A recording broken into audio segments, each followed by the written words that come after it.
And now, Philipsburg Broadcasting proudly presents Good Morning, Mr. Governor, with Francis Carty. Good morning, Mr. Governor. Why are voters not voting?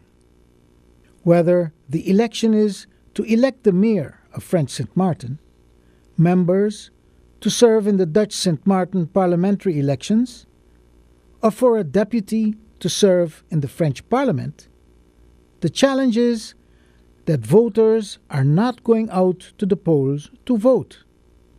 You may ask why, and the reason is simply that voters don't see the positive consequence from their votes.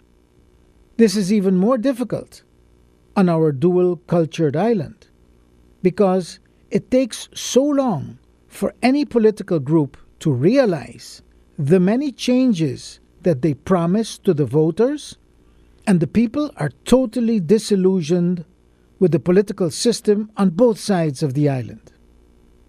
The question is, how can we change this sense of apathy on this island?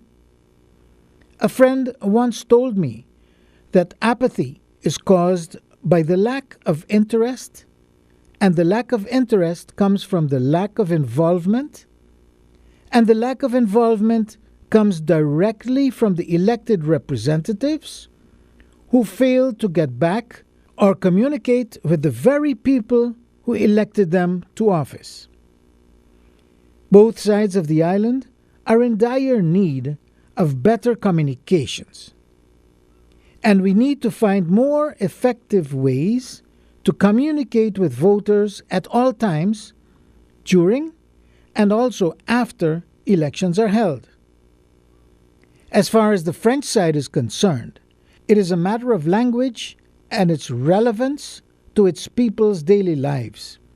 And as far as the Dutch side is concerned, it is the inability for elected officials to show how their efforts in Parliament are affecting their daily living on the island.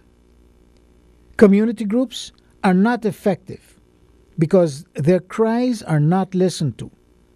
And as long as they are being ignored, the more they will walk away from the polls.